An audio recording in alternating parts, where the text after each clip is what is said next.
사람을 알아보는 일만큼 어려운 일도 없습니다.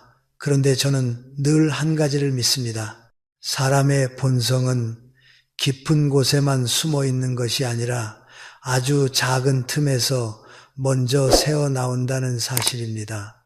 우리가 흔히 시간이 지나야 알지라고 말하지만 사실은 시간이 지나서 알게 되는 것이 아니라 처음부터 보였는데 우리가 못 본 경우가 더 많습니다. 보지 못한 것이 아니라 보고도 설마 하며 넘긴 것입니다. 정약용 선생의 글과 삶을 들여다보면 이 확신이 더 단단해집니다. 그분은 18년이라는 긴 유배 생활 속에서 수많은 사람을 만났습니다. 강진에서의 귀양살이는 단순히 고립의 시간이 아니었습니다.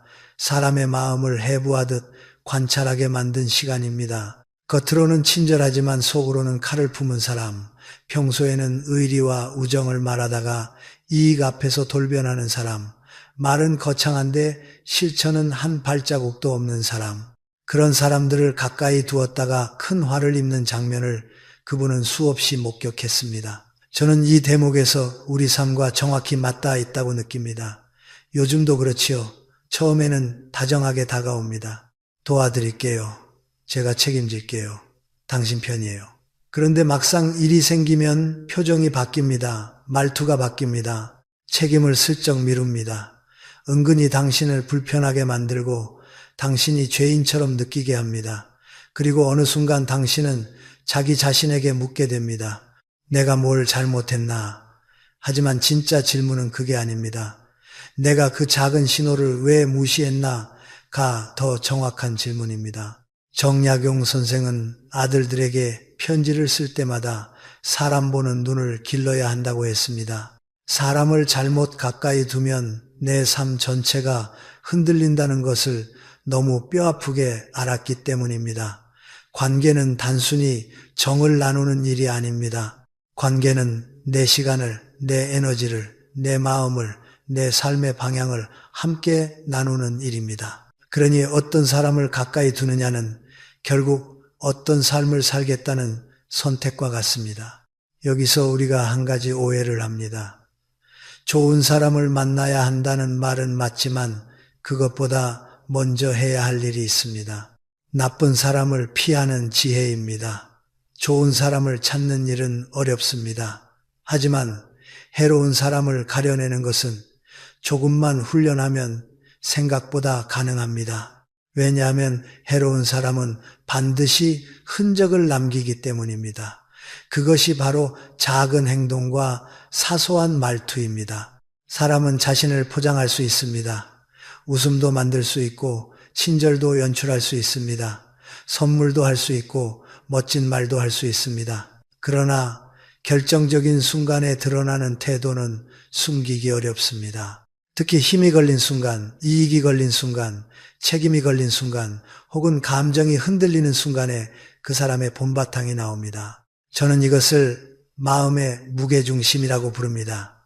겉은 흔들리지 않는 것처럼 보여도 무게중심이 어디에 있는지 보면 그 사람이 보입니다.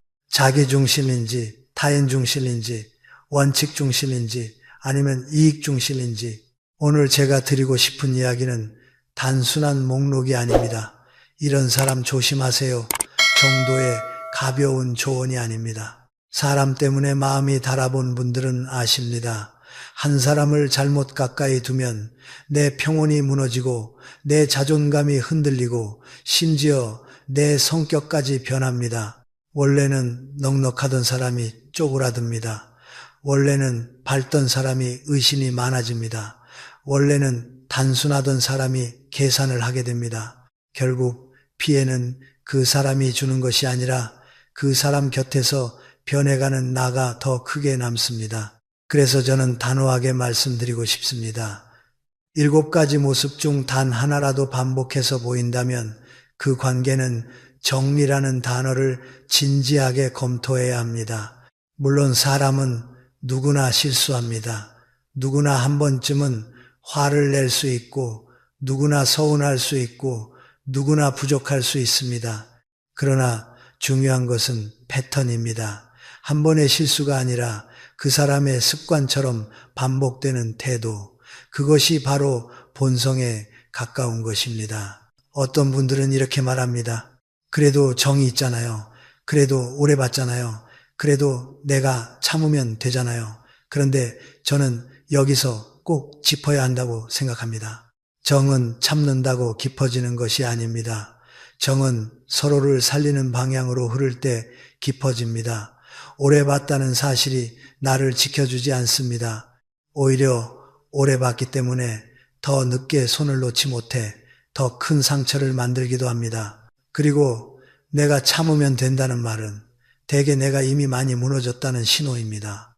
관계는 한 사람이 견디는 방식으로 유지되는 것이 아니라 두 사람이 함께 지키는 방식으로 유지되어야 합니다. 정약용 선생이 유배지에서 깨달은 것도 결국 이것입니다. 사람의 본성은 감출 수 없고 작은 틈으로 반드시 새어나오며 그것을 알아차리는 사람이 자기 인생을 지킨다는 사실입니다. 사람을 제대로 보는 눈은 타인을 판단하기 위한 기술이 아니라 내 삶을 보호하기 위한 지혜입니다. 내가 상처를 덜 받기 위해서가 아니라 내가 나답게 살기 위해서 필요한 눈입니다. 이제 우리는 본론으로 들어가야 합니다. 본성이 몹쓸 사람에게서 자주 나타나는 7가지 모습. 그중 하나라도 보이면 언젠가 괜찮아지겠지라는 기대를 내려놓으셔야 합니다. 기대는 관계를 살리기도 하지만 잘못된 사람에게 기대를 걸면 그 기대가 내 마음을 먼저 죽입니다. 저는 오늘 이 이야기를 통해 여러분이 누군가를 미워하게 만들고 싶지 않습니다. 다만 한 가지, 여러분의 마음이 더 이상 소모품처럼 쓰이지 않기를 바랍니다. 여러분의 시간과 평온이 누군가의 변덕과 이익을 위해 쓰이지 않기를 바랍니다. 첫 번째 모습부터 살펴보겠습니다. 사소한 일에 쉽게 화를 내는 사람입니다. 작은 일에도 불같이 터지는 사람, 말 한마디에 얼굴이 굳고 눈빛이 날카로워지고 주변을 얼어붙게 만드는 사람 말입니다. 이런 사람은 단지 성격이 급한 것이 아닙니다. 마음을 다스리는 능력이 약한 것입니다. 마음의 그릇이 작은 사람은 작은 물에도 넘칩니다. 지금은 남에게 화를 내지만 그 화살은 언제든 내게로 날아옵니다. 그리고 더 무서운 것은 그 곁에 있으면 내가 먼저 작아진다는 사실입니다. 늘 눈치를 보게 되고 말 한마디를 계산하게 되고 숨을 죽이며 살게 됩니다. 관계는 사람을 키워야 하는데 그 관계는 사람을 줄입니다. 그러니 우리는 그 작은 폭발을 경고등으로 보아야 합니다. 작은 폭발은 작은 일이 아니라 그 사람의 내면이 흔들리는 방식이기 때문입니다. 사소한 일에 불같이 화를 내는 사람을 가까이 두고 지내다 보면 처음에는 이런 생각을 합니다. 원래 성격이 좀 급한가 보다. 요즘 스트레스가 많아서 그렇겠지. 내가 말만 조심하면 괜찮을 거야. 그런데 문제는 그 다음부터입니다. 그 사람의 화는 사건이 아니라 습관이고 감정 표현이 아니라 지배 방식이 됩니다. 결국 그 관계 안에서 가장 먼저 무너지는 것은 분위기가 아니라 당신의 마음의 평정입니다. 정약용 선생이 경계한 첫 번째 부류가 바로 이런 사람이었다고 하지요. 작은 일에 성을 내는 자는 큰 일을 그르친다. 저는 이 말이 인간관계에서도 그대로 적용된다고 봅니다. 작은 일에 쉽게 불붙는 사람은 인생의 중요한 순간에 더 쉽게 무너집니다. 그리고 더 큰 문제는 그 무너짐이 자기 안에서 끝나지 않고 주변 사람을 끌어당겨 함께 흔든다는 데 있습니다. 감정을 제어하지 못하는 사람 곁에 있으면 주변 사람들은 이성으로 살지 못하고 눈치로 살게 됩니다. 우리는 감정을 느낍니다. 화도 납니다. 그것 자체는 죄가 아닙니다. 그런데 화라는 감정을 어떻게 다루느냐가 그 사람의 품격이고 인격이며 관계의 수준입니다. 사소한 일에 화를 내는 사람은 대개 자기 감정의 원인을 밖에서 찾습니다. 밥이 늦게 나와서, 사람이 답답해서, 누가 말을 거슬리게 해서, 물건이 제자리에 없어서. 하지만 엘하키카는 다릅니다. 그 사람 안에는 이미 늘 불이 붙어 있습니다. 작은 일은 그 불을 꺼내는 성냥일 뿐입니다. 그러니 성냥을 치우면 끝날 것 같지만 성냥이 아니라 불씨 자체가 문제인 것입니다. 이런 사람의 화에는 특징이 있습니다. 사과가 없습니다. 화를 내고 난 뒤에 내가 좀 심했지라고 돌아보지 않습니다. 오히려 네가 그렇게 했잖아 라고 정당화합니다. 그리고 그 정당화는 점점 더 단단해집니다. 처음엔 큰 소리, 그 다음엔 비꼬는 말, 그 다음엔 무시, 그 다음엔 모욕. 관계는 이렇게 서서히 무너집니다. 당신이 괜찮아라고 넘길수록 그 사람은 마음속으로 이렇게 결론을 내립니다. 아, 이 사람에게는 이렇게 해도 되는구나. 여기서 중요한 것이 있습니다. 사람은 자신이 허락받은 만큼만 무례해집니다. 이것은 상대를 탓하려는 말이 아니라 우리 자신을 지키기 위한 현실입니다. 내가 그 정도는 참아야지 라고 스스로를 설득하는 순간 상대의 무례는 사소한 실수에서 가능한 방식으로 바뀝니다. 그러면 그 사람은 다음번에도 같은 방식으로 당신을 다룹니다. 왜냐하면 관계 안에서 이미 한번 성공했기 때문입니다. 더 무서운 것은 그 다음입니다. 그런 사람 곁에 있으면 당신의 언어가 바뀝니다. 당신의 얼굴이 바뀝니다. 당신의 걸음걸이도 바뀝니다. 웃음이 줄고 말이 짧아지고 설명을 많이 하게 됩니다. 내가 그게 아니라 내 말은 이런 뜻이었어. 이런 변명과 해명이 늘어나지요. 당신은 어느새 평화로운 사람이 아니라 방어하는 사람이 됩니다. 관계가 사람을 편안하게 만들어야 하는데 그 관계는 당신을 경계태세로 살게 합니다. 그 상태가 오래가면 마음의 근육이 경직됩니다. 그러면 사소한 말에도 상처를 받고 누가 조금만 목소리를 높여도 가슴이 내려앉습니다. 결국 상대의 폭발이 아니라 당신의 평온이 먼저 무너집니다. 정약용 선생이 말한 그릇이 작은 사람은 작은 물에도 넘친다는 표현은 참 정확합니다. 마음의 그릇이 큰 사람은 웬만한 일에는 흔들리지 않습니다. 설명이 부족해도 기다릴 줄 알고 일이 어그러져도 다시 세울 줄 알고 말이 거슬려도 한 번 더 생각할 줄 압니다. 그런데 마음의 그릇이 작은 사람은 자기 안에서 감정이 차오르는 것을 멈추지 못합니다. 그래서 터뜨립니다. 터뜨리고 나면 잠깐은 시원할지 모르지만 그 다음엔 주변이 폐허가 됩니다. 그리고 그 폐허 위에서 살아야 하는 사람이 바로 당신입니다. 그렇다면 우리는 어떻게 해야 합니까? 저는 아주 단순한 기준을 권합니다. 그 사람이 화를 낼 때 문제 해결로 가는가, 사람 공격으로 가는가를 보십시오. 문제 해결로 가는 사람은 화가 나도 방향이 있습니다. 이건 이렇게 하면 좋겠어. 다음엔 이렇게 해보자. 말이 거칠어도 결국은 해결을 향합니다. 그러나 사람 공격으로 가는 사람은 다릅니다. 너는 원래 그래. 네가 그래서 안 돼. 네가 망친 거야. 이렇게 사건을 말하는 것이 아니라 사람을 깎습니다. 이런 사람은 감정을 핑계로 당신의 존엄을 건드립니다. 그 순간부터 그것은 성격 문제가 아니라 위험 신호입니다. 그리고 한 가지 더, 사소한 일에 화내는 사람은 대개 약한 곳에 더 강합니다. 밖에서는 참다가 집에서 터뜨리기도 하고 힘센 사람 앞에서는 눌러두다가 만만한 사람에게 폭발하기도 합니다.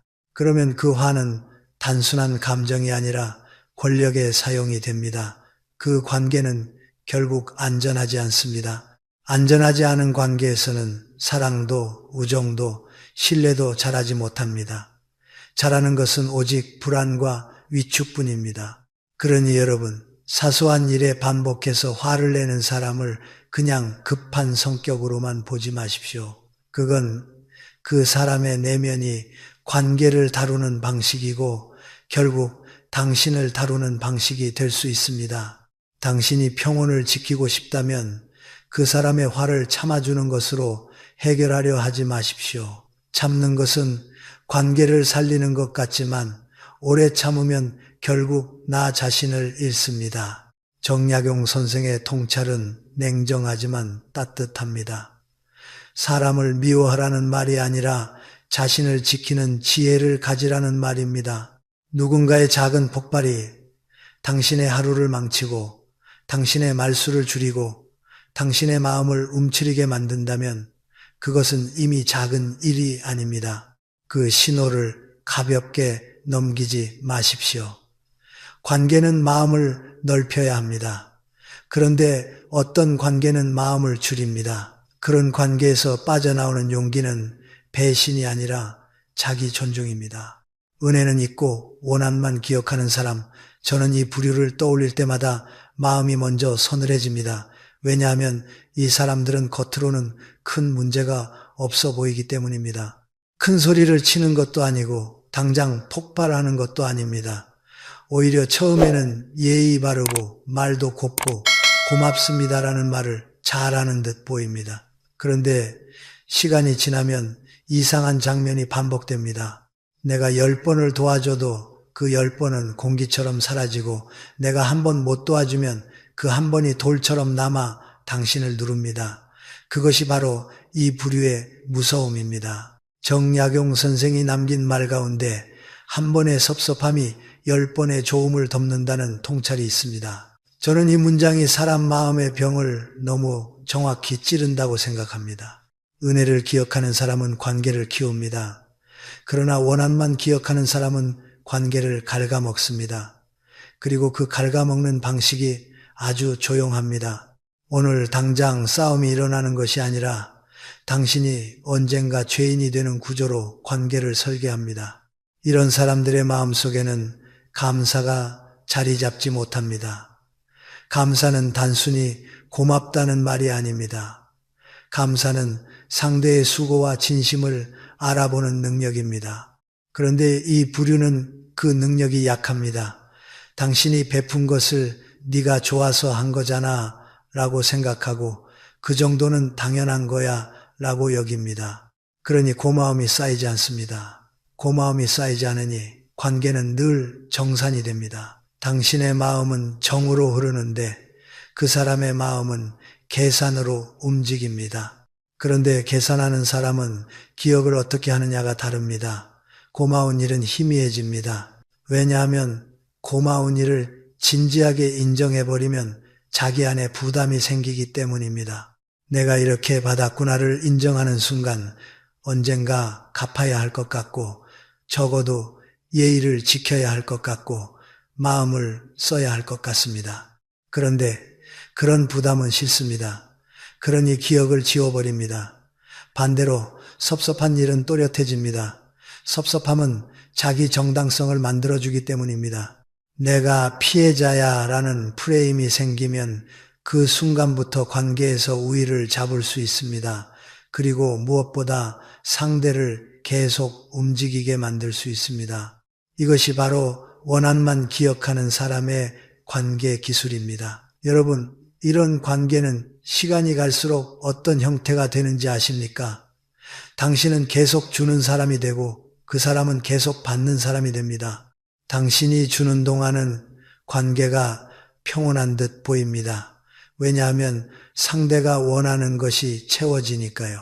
그런데 당신이 지치거나 사정이 생기거나 한 번이라도 이번엔 어렵습니다 라고 말하면 그 순간부터 태도가 바뀝니다. 갑자기 차가워집니다. 말이 짧아집니다. 눈빛이 달라집니다. 그리고 결국은 당신이 몰랐던 원망이 밖으로 나옵니다. 그때도 그랬잖아. 항상 네가 그래. 너는 결국 자기밖에 몰라. 이렇게 말하지요. 그 말이 왜 더 아픈가 하면 당신은 정말 마음을 다해 베풀었기 때문입니다.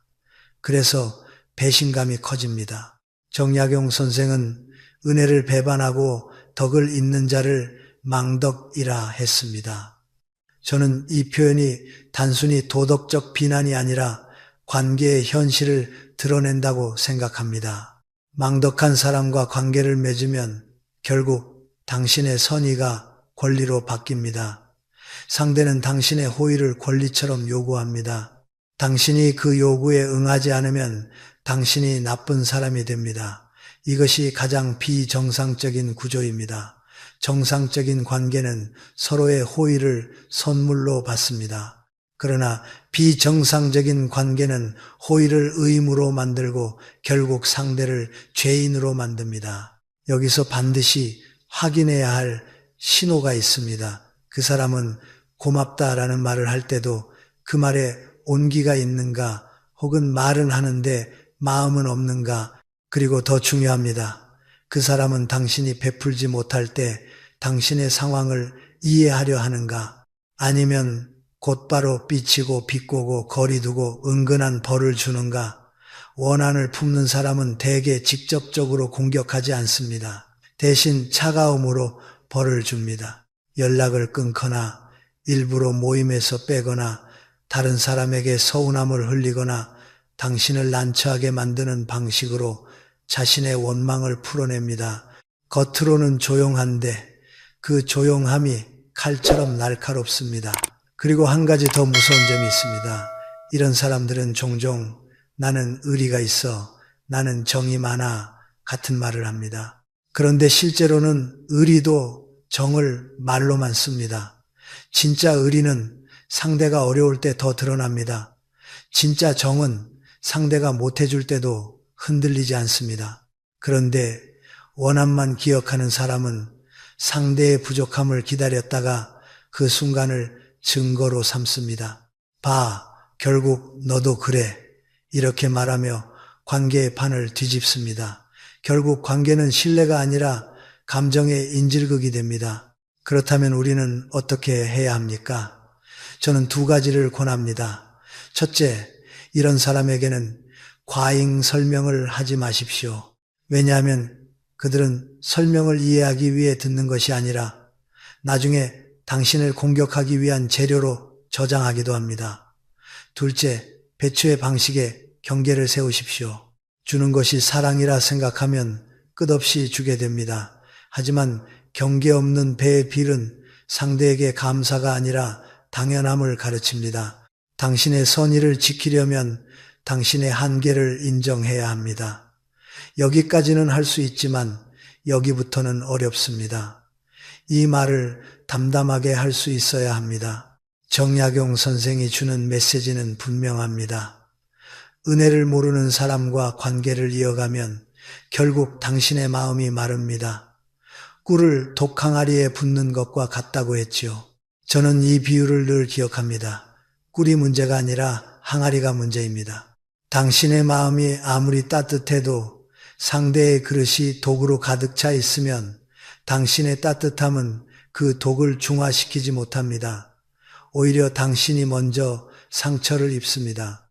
그러니 여러분, 관계에서 이런 신호가 반복된다면 결단해야 합니다. 내가 더 잘하면 달라지겠지가 아니라 내가 더 하면 더 당연해지겠지를 생각해야 합니다.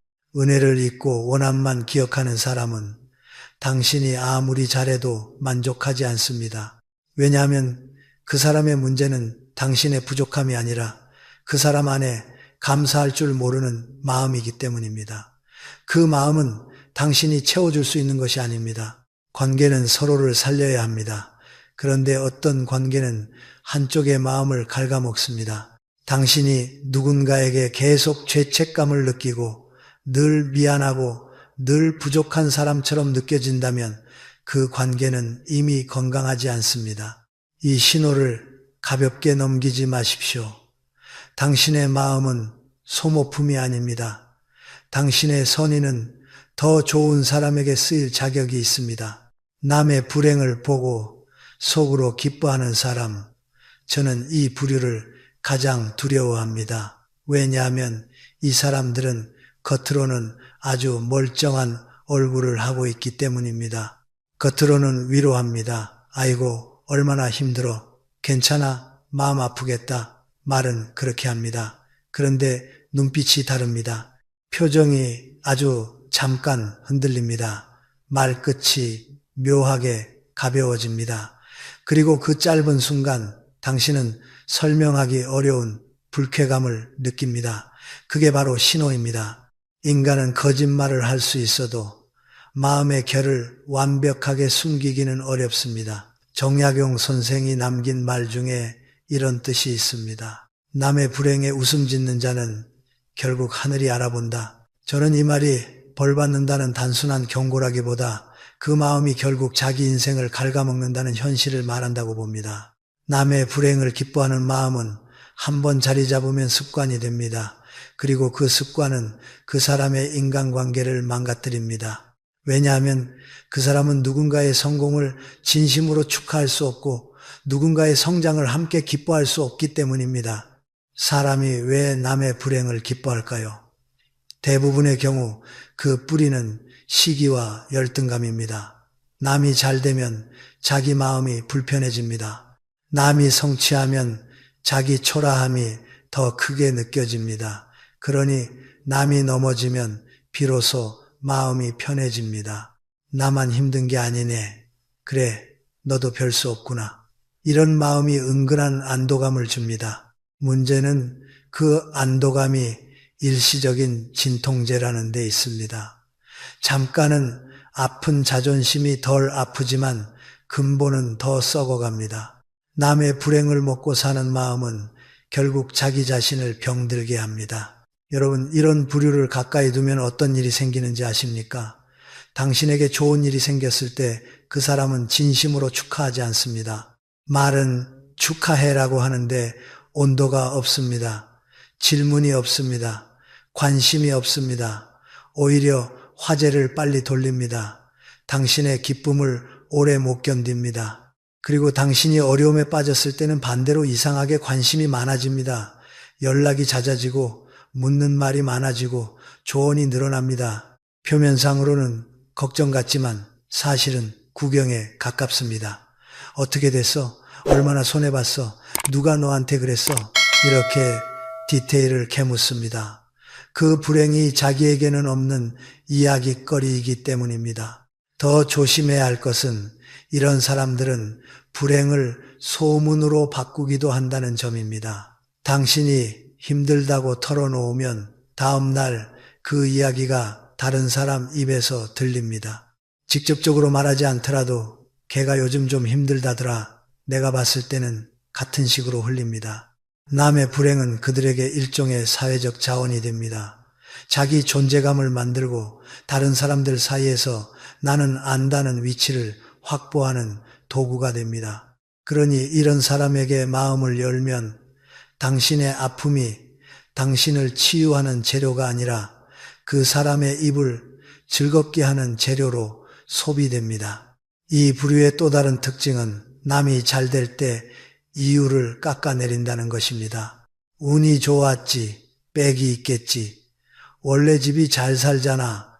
이런 말로 남의 성취를 평가절하 합니다. 왜 그럴까요? 남의 성취를 인정하는 순간 자기 마음이 더 작아지기 때문입니다. 그래서 인정 대신 의심을 합니다.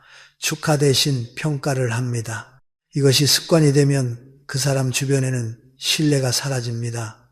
누구도 진짜 이야기를 털어놓지 않습니다. 그러나 그 사람은 모릅니다. 자기가 사람들을 멀어지게 만든 원인이 말이 아니라 마음의 결이었다는 것을 정약용 선생의 관찰이 여기서 빛납니다. 남의 불행을 기뻐하는 마음은 결국 자기 자신을 갉아먹는다. 저는 이 말을 심리적으로도 동의합니다. 시기와 질투에 가득 찬 마음은 자기 길을 제대로 걷지 못하게 합니다. 남을 계속 의식하니까요.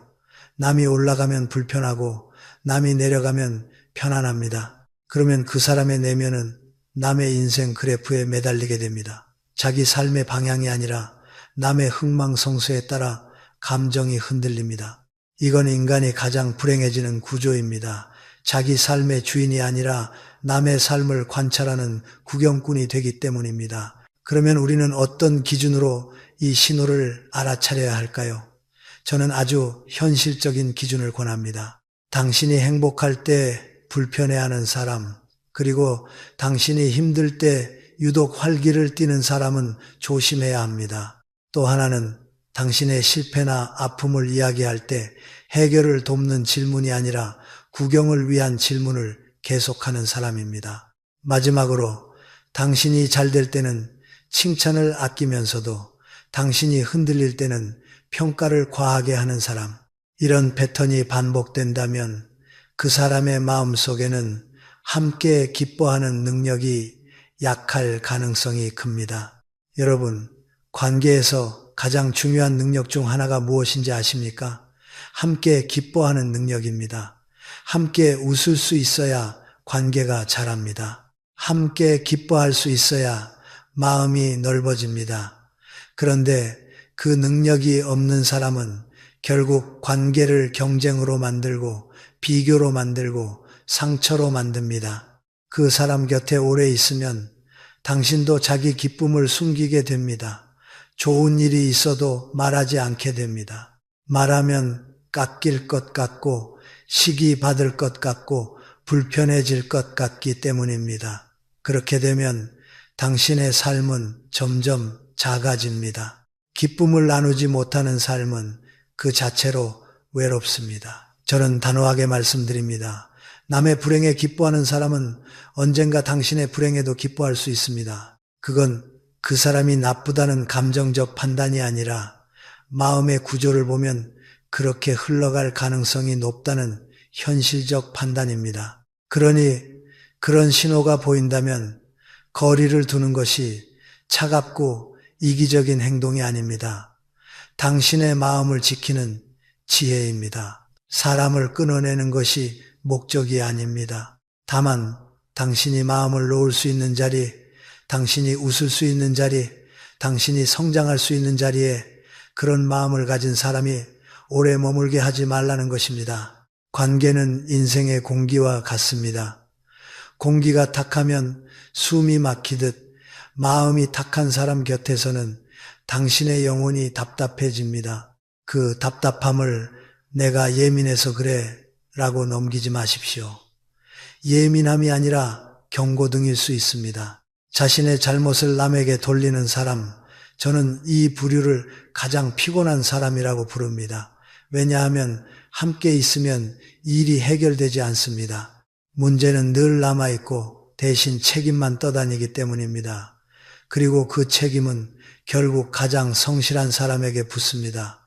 대개 그 사람이 바로 당신이 됩니다. 이 부류와 가까이 지내면 어느 순간부터 당신은 관계 속에서 동료가 아니라 방패가 됩니다. 일이 잘 되면 그 사람의 공이고 일이 어그러지면 당신의 탓이 되는 구조가 만들어집니다. 정약용 선생의 통찰을 빌리면 허물을 남에게 돌리는 자는 평생 성장하지 못한다는 말이 있습니다. 저는 이 문장이 인간관계에서 얼마나 중요한지 자주 느낍니다. 사람은 실수합니다. 누구나 부족합니다. 그러나 실수를 인정할 수 있는 사람만이 성장합니다. 실수를 인정하지 못하면 반성이 없고, 반성이 없으면 배움이 없고, 배움이 없으면 같은 일이 반복됩니다. 그러면 관계는 끊임없이 같은 지점에서 상처가 납니다. 그 상처를 치료하는 역할은 늘 주변 사람이 맡게 됩니다. 이 부류의 첫 번째 특징은 말 속에 나는 잘못이 없다가 숨어 있다는 것입니다. 겉으로는 부드럽게 말해도 결론은 늘 같습니다. 상황이 그랬어. 네가 그렇게 해서. 원래 저 사람이 문제야. 세상이 이상해. 이것이 습관이 되면 그 사람에게는 내가 고칠 부분이 사라집니다. 고칠 부분이 없으니 고치지 않습니다. 고치지 않으니 또 반복됩니다. 결국 그 사람의 주변에는 계속 문제가 생기는데 정작 본인은 나는 피해자라고 믿습니다. 그러니 대화가 되지 않습니다. 대화가 되지 않으니 해결도 없습니다. 두 번째 특징은 일이 생겼을 때 정면으로 보지 않고 옆으로 빠진다는 것입니다. 책임은 무겁습니다. 책임을 지면 사과해야 하고 고쳐야 하고 손해를 감수해야 할 수도 있습니다. 그래서 그들은 책임을 피합니다. 그리고 책임을 피하는 가장 쉬운 방법이 무엇입니까? 누군가에게 넘기는 것입니다.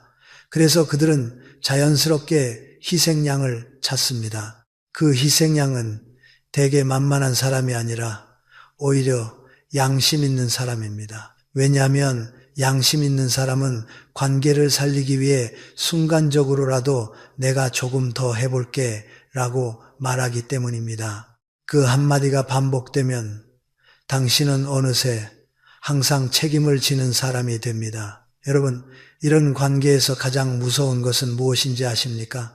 억울함이 쌓이는데도 그 억울함을 말하지 못하게 된다는 것입니다.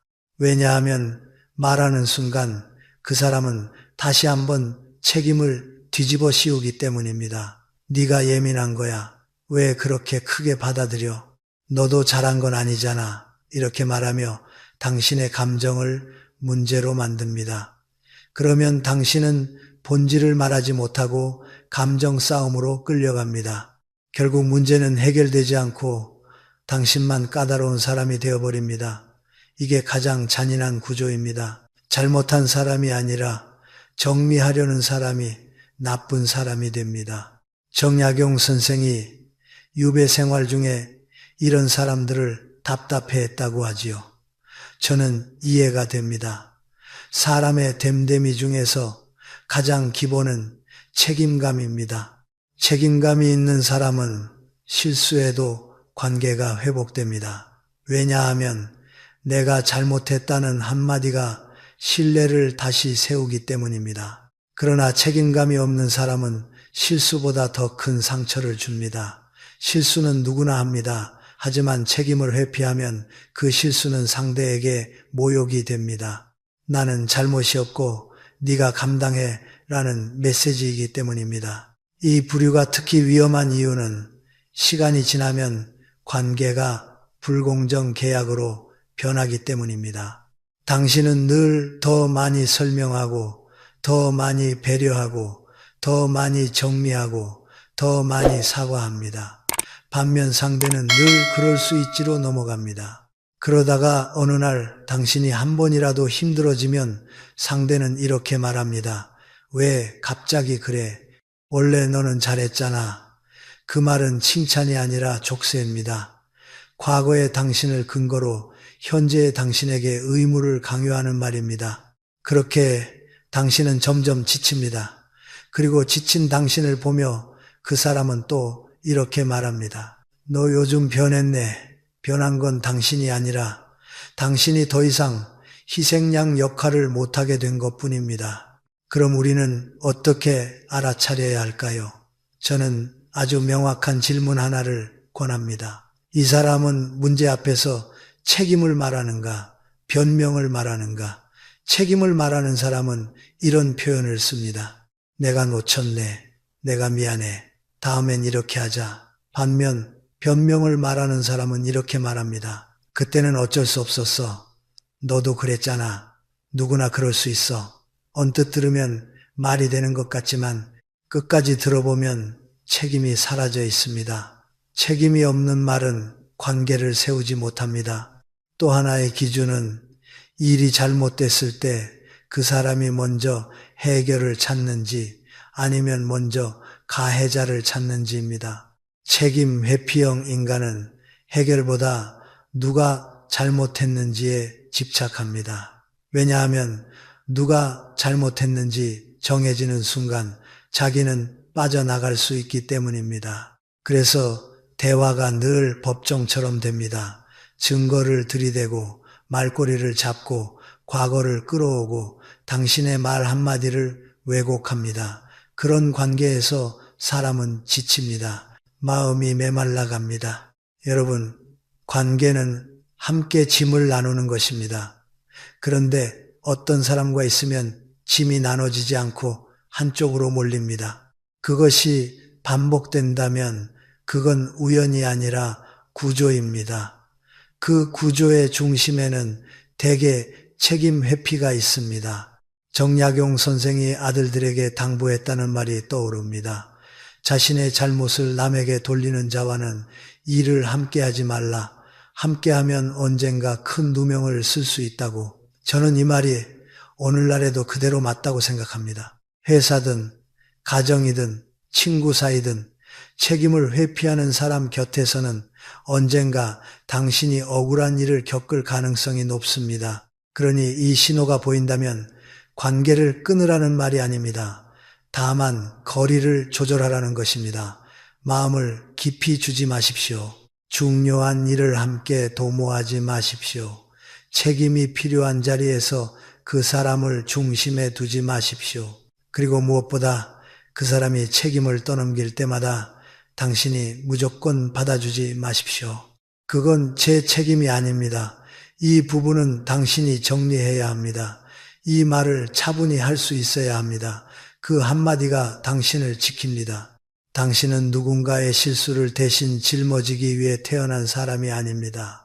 당신의 성실함이 누군가의 무책임을 덮는 천이 되지 않기를 바랍니다. 관계에서 가장 큰 지혜는 좋은 말을 하는 사람이 아니라 책임을 지는 사람을 가까이 두는 것입니다. 책임을 지는 사람과 함께하면 삶이 편안해집니다. 책임을 피하는 사람과 함께하면 삶이 늘 불안해집니다. 그 차이를 가볍게 보지 마십시오.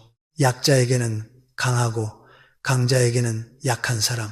저는 이 모습을 볼 때마다 그 사람의 인격은 어디에 기대어 서 있는가를 생각하게 됩니다. 인격이 원칙 위에 서 있으면 위아래가 달라도 태도가 크게 바뀌지 않습니다. 그러나 인격이 이익 위에 서 있으면 사람을 대하는 태도는 지위에 따라, 돈에 따라, 힘에 따라 달라집니다. 그리고 그 변화가 빠를수록 위험합니다. 왜냐하면 그런 사람의 친절은 마음이 아니라 계산에서 나오기 때문입니다. 정약용 선생이 경계하라고 했던 말이 있지요. 위에는 아첨하고 아래는 억누르는 자를 가장 경계하라. 저는 이 말이 단순한 도덕적 충고가 아니라 관계에서 실제로 일어나는 피해의 방향을 알려주는 경고라고 봅니다. 이런 사람은 자신보다 힘이 센 사람 앞에서는 한없이 고개를 숙입니다. 말투가 바뀌고 표정이 바뀌고 몸짓까지 바뀝니다.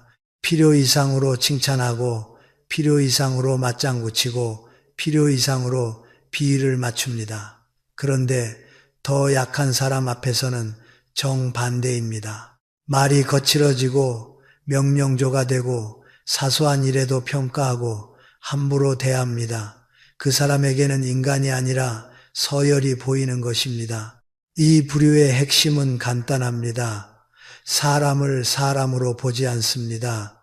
사람을 쓸모로 봅니다. 그래서 윗사람은 얻을 것이 있고 아랫사람은 잃을 것이 없으니 태도가 갈립니다.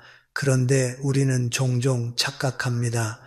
저 사람은 사회성이 좋아, 센스가 있어, 처세술이 뛰어나.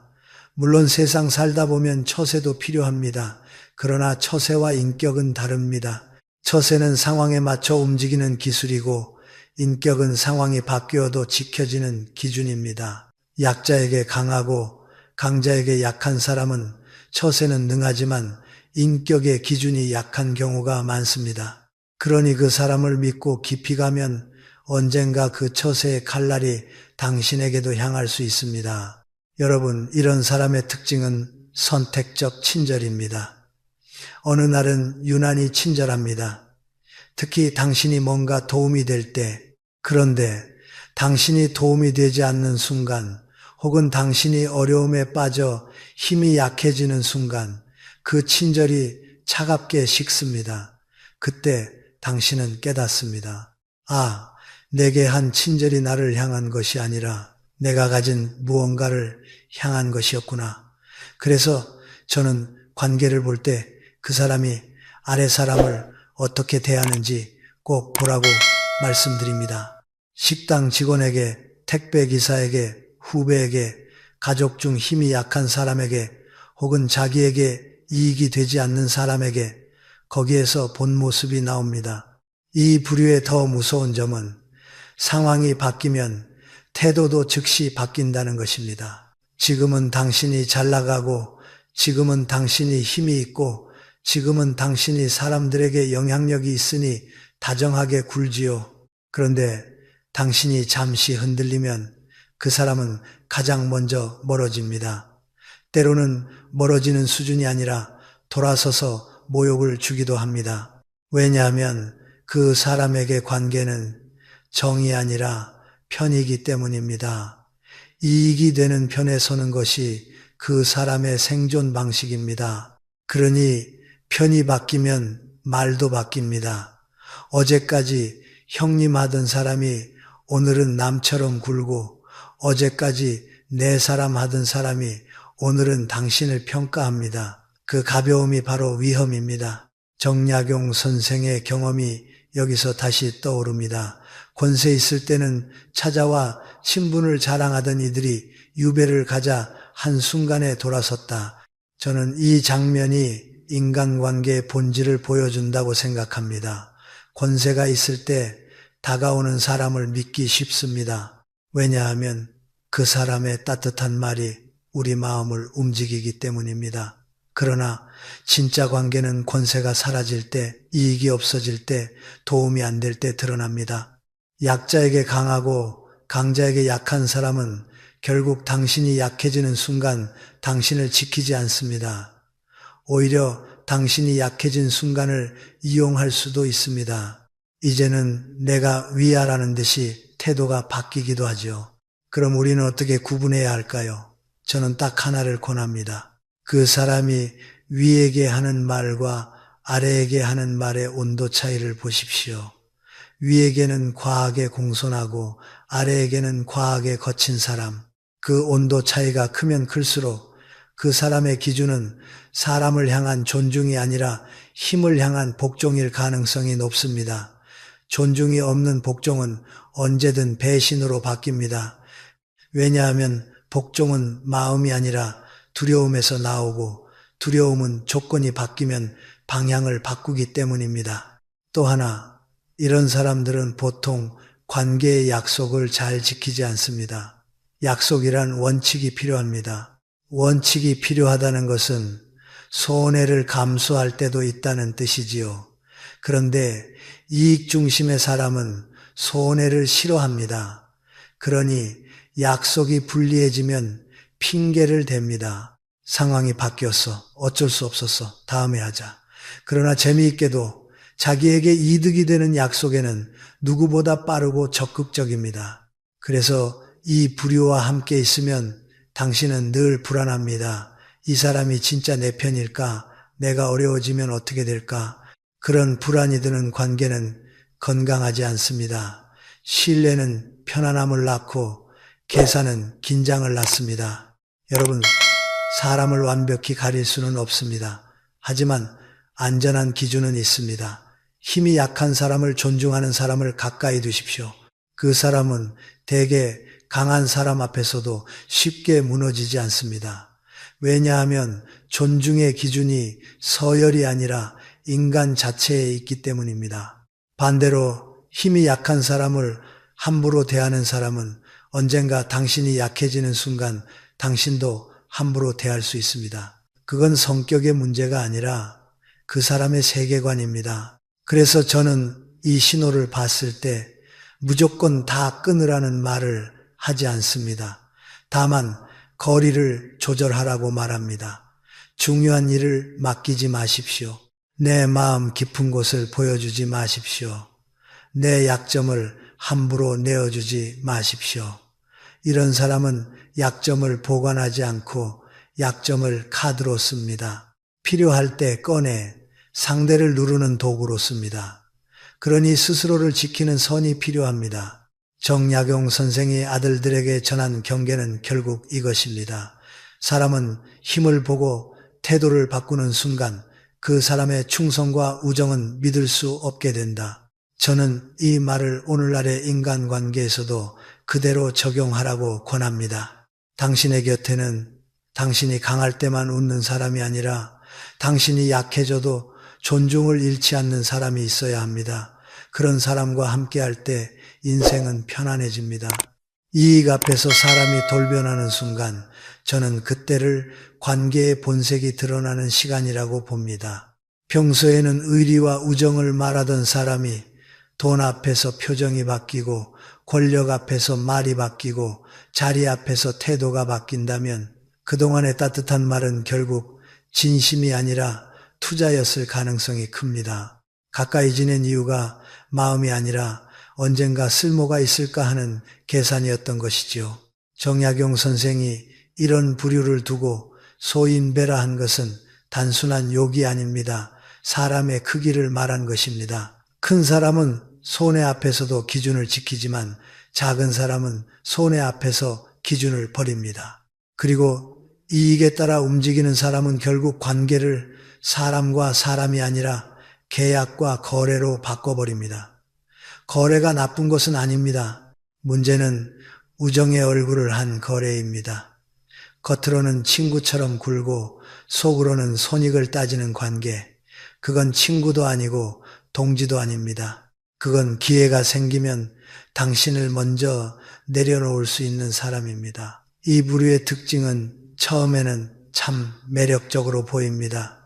말이 좋습니다. 우린 오래 갈 거야. 내가 책임질게. 너는 내 사람이지. 이런 말로 관계를 단단하게 묶습니다.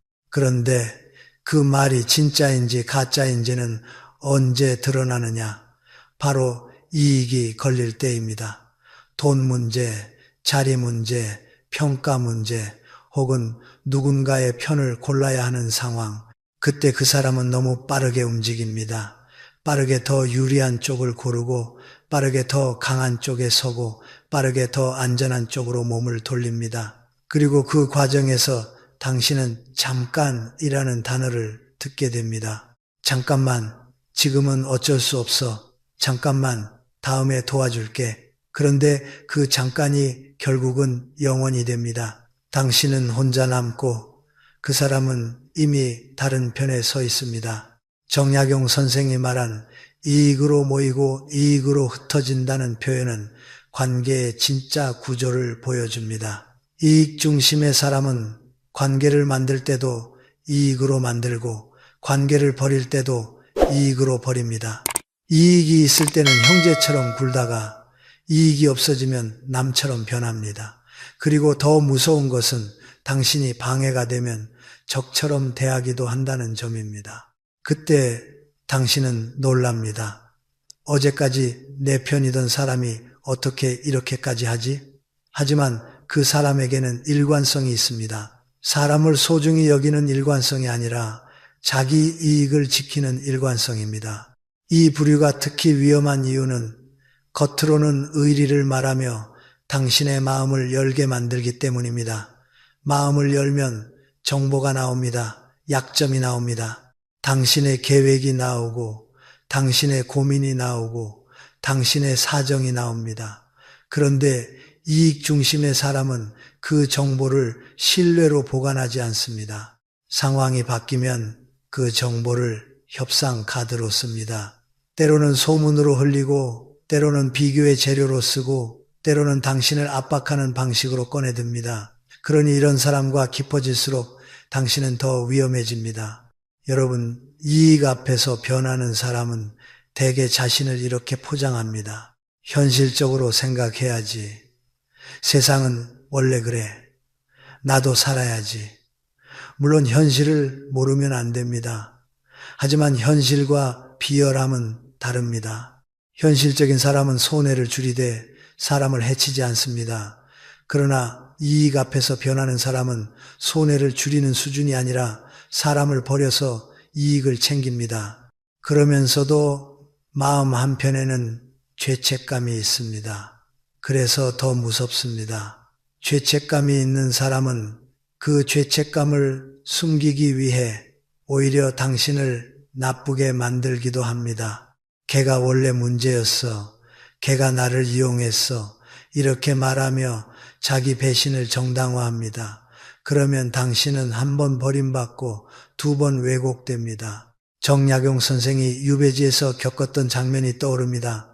권세 있을 때는 형제처럼 지내던 이들이 유배를 가자 아예 모르는 사람이 되었다. 심지어 빌려준 돈을 받아내려 독촉하는 이도 있었다. 저는 이 대목이 인간의 냉정함을 보여준다고 생각합니다. 사람이 나쁘다기보다 이익 중심으로 살아온 사람이 그 순간에 자기 방식을 선택한 것입니다. 그러니 우리는 사람을 탓하기보다 그 사람이 어떤 중심으로 살아가는지를 봐야 합니다. 그 중심이 이익이면 언젠가 당신도 이익의 저울에 올라갑니다. 그리고 그 저울이 당신에게 불리해지면 당신은 내려옵니다. 그것이 그 사람의 룰입니다. 그럼 우리는 어떻게 알아차릴 수 있을까요? 저는 세 가지를 보라고 권합니다. 첫째, 손해가 생겼을 때 그 사람이 어떻게 행동하는가입니다. 작은 손해가 생겼을 때도 지나치게 예민하고 손해를 본 상대에게 과하게 공격적이라면 그 사람은 관계보다 손익에 민감한 사람일 가능성이 큽니다. 둘째, 돈과 관련된 약속을 지키는가입니다. 돈은 사람을 망치기도 하지만 동시에 사람의 본심을 드러내는 거울이기도 합니다. 돈 앞에서 약속을 쉽게 깨는 사람은 다른 약속도 쉽게 깹니다. 셋째, 당신이 쓸모가 없을 때도 관계를 유지하는가입니다. 당신이 도움을 줄 수 없고 당신이 빛을 잃고 당신이 조용히 뒤로 물러나 있을 때도 그 사람이 같은 온도로 대한다면 그 관계는 진짜일 가능성이 높습니다. 그러나 그때 연락이 줄고 태도가 식고 관심이 사라진다면 그 관계는 본래부터 이익의 줄로 묶여 있었던 것입니다. 여러분, 여기서 중요한 결론이 있습니다. 진정한 관계는 이익으로 맺어지지 않습니다. 이익으로 맺어진 관계는 이익이 끝나면 끝납니다. 그래서 정약용 선생은 아들들에게 이익 앞에서 변하는 자와의 인연은 처음부터 인연이 아니었다고 말한 것입니다. 저는 이 말이 참 냉정하지만 동시에 우리를 살리는 말이라고 봅니다. 우리가 괴로운 이유는 끝난 인연을 끝나지 않은 것처럼 붙잡기 때문입니다. 붙잡을수록 내 마음만 닳습니다. 그러니 이 신호가 보이면 당장 싸우거나 따지기보다 먼저 거리를 두십시오. 돈 문제, 자리 문제, 편 가르기가 생기는 순간 그 사람이 너무 쉽게 당신을 뒤로 미룬다면 그건 실수가 아니라 본성의 방식일 수 있습니다. 당신의 마음을 지키려면 이익 중심의 사람에게 정을 기대하지 마십시오. 기대는 내 마음을 빼앗기는 가장 빠른 길입니다. 당신의 인생은 누군가의 이익 계산표 안에서 흔들릴 만큼 가볍지 않습니다. 당신을 소중히 여기는 사람은 이익이 줄어도 예의를 잃지 않습니다. 손해가 생겨도 사람을 버리지 않습니다. 그런 사람과 함께 해야 인생이 편안해집니다. 말과 행동이 다른 사람. 저는 이 부류를 볼 때마다 입은 화려한데 발은 움직이지 않는 사람이라고 생각합니다. 말은 참 그럴듯합니다. 정의도 말하고 우정도 말하고 책임도 말하고 미래도 말합니다. 그런데 막상 중요한 순간이 오면 행동이 없습니다. 약속한 자리에는 나타나지 않고 도움을 주겠다던 순간에는 조용히 사라지고 함께 하겠다던 말은 흔적도 없이 흩어집니다. 그러면 관계에는 무엇이 남을까요? 기대만 남고 실망만 남고 결국은 불신만 남습니다. 정약용 선생의 통찰을 빌리면 말은 그럴듯하나 행실이 따르지 않으면 믿지 말라는 뜻이 분명합니다. 저는 이 말을 도덕의 기준이라기보다 삶을 지키는 안전장치로 받아들입니다. 왜냐하면 사람은 누구나 말할 수 있기 때문입니다. 말은 돈이 들지 않습니다. 말은 오늘 해놓고 내일 잊어버릴 수도 있습니다. 그러나 행동은 다릅니다. 행동은 시간과 에너지를 요구하고 책임을 요구하고 때로는 손해를 감수하게 합니다. 그래서 행동은 그 사람의 진짜 마음을 보여줍니다. 말이 아니라 행동이 그 사람의 체온입니다. 이 부류의 첫 번째 특징은 약속이 거창하다는 것입니다. 작은 약속을 지키며 신뢰를 쌓는 사람이 있는가 하면 처음부터 큰 약속을 던져 마음을 사로잡는 사람이 있습니다. 내가 다 해결해 줄게. 걱정하지 마. 내가 있다. 이번에 꼭 도와줄게. 이런 말은 듣는 사람의 마음을 따뜻하게 합니다. 그래서 우리는 그 말에 기대를 걸지요. 그런데 큰 약속을 쉽게 던지는 사람은 대개 작은 실천을 꾸준히 하지 못합니다. 왜냐하면 그 사람에게 중요한 것은 실행이 아니라 이미지이기 때문입니다. 말로는 좋은 사람처럼 보이고 싶고 믿을 만한 사람처럼 보이고 싶습니다. 그래서 말은 커집니다. 그러나 실행은 따라오지 않습니다. 결국 관계는 말의 잔치로 시작해 행동의 공백으로 끝납니다. 두 번째 특징은 항상 이유가 있다는 것입니다. 약속을 지키지 못했을 때 그들은 대개 사과보다 변명이 빠릅니다. 그날 갑자기 일이 생겼어. 몸이 안 좋아서 상황이 그랬어. 물론 정말 그럴 수도 있습니다. 문제는 한 번이 아니라 반복입니다. 반복되는 변명은 실수가 아니라 습관입니다. 그리고 습관은 그 사람의 우선순위를 말합니다. 행동이 없는 사람은 대개 우선순위에서 당신을 아래에 둡니다. 그런데 입으로는 당신을 위에 둔다고 말합니다. 그 간극이 바로 상처를 만듭니다. 세 번째 특징은 기대하게 만들고 방치한다는 것입니다. 말이 화려한 사람은 상대의 마음을 쉽게 움직입니다. 그래서 상대는 기대합니다. 기대가 커지면 마음이 더 많이 열립니다. 그런데 그 순간부터 상대는 취약해집니다. 왜냐하면 이미 믿었기 때문입니다. 믿은 만큼 상처가 깊어지지요. 이때 말과 행동이 다른 사람은 종종 아주 교묘한 방식을 씁니다. 완전히 끊어버리지는 않습니다. 가끔 연락을 합니다. 가끔 좋은 말을 합니다. 가끔 미안하다고 합니다. 그러면서도 본질은 바뀌지 않습니다. 행동은 여전히 없습니다. 이것이 관계를 질질 끄는 방식입니다. 상대가 떠나지 못하게 희망만 주고 실제로는 아무것도 지키지 않습니다. 그래서 관계는 오래 가지만 그 오래 간 시간만큼 당신의 마음은 달아갑니다. 여러분, 말과 행동이 다른 사람을 가까이 두면 어떤 일이 생기는지 아십니까? 당신이 점점 내가 너무 기대했나 라고 생각하게 됩니다. 상대의 문제를 당신의 문제로 바꾸어 버리는 것입니다. 내가 예민해서 그런가? 내가 요구가 많나? 내가 너무 의지했나? 그런데 아닙니다.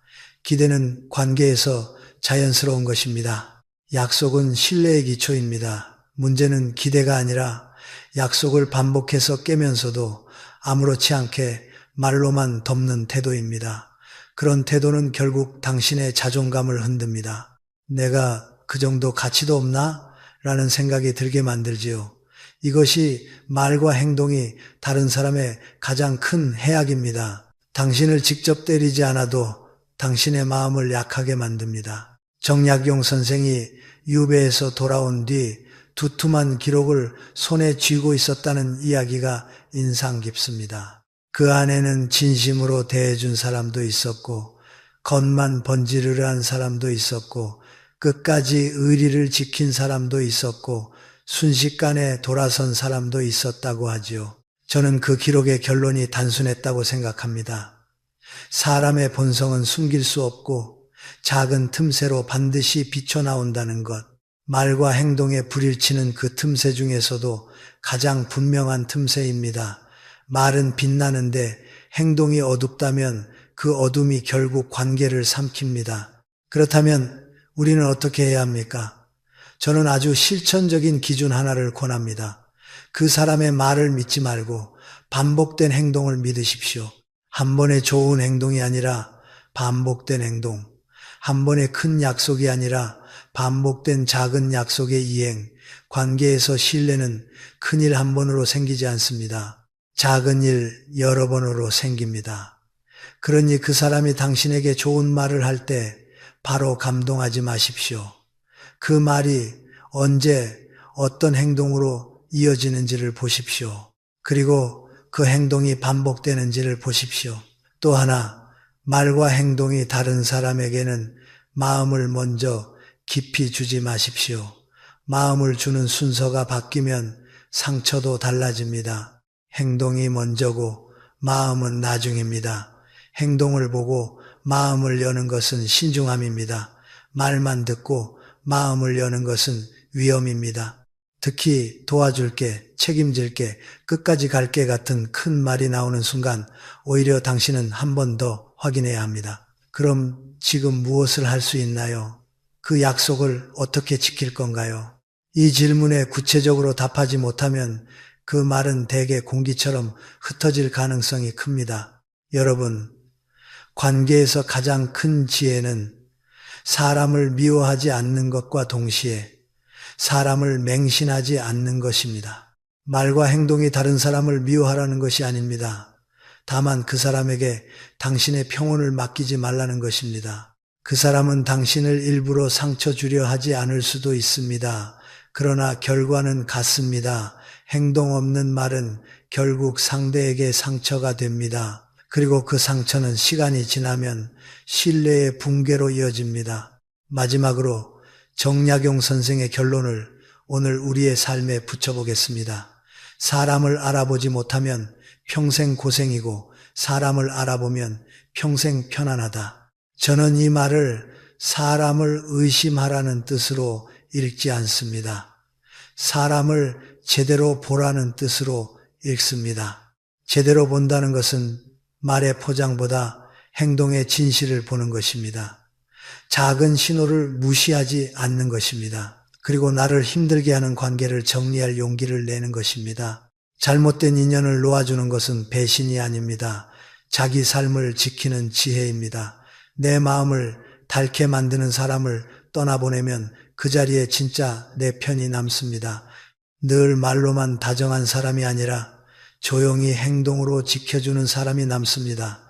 관계는 그렇게 정리될 때 더 건강해집니다. 여러분의 인생을 지키는 것은 결국 여러분의 선택입니다. 작은 신호를 알아차리고 그 신호 앞에서 스스로를 보호하는 선택, 그 선택이 여러분의 남은 시간을 더 편안하게 만들 것입니다.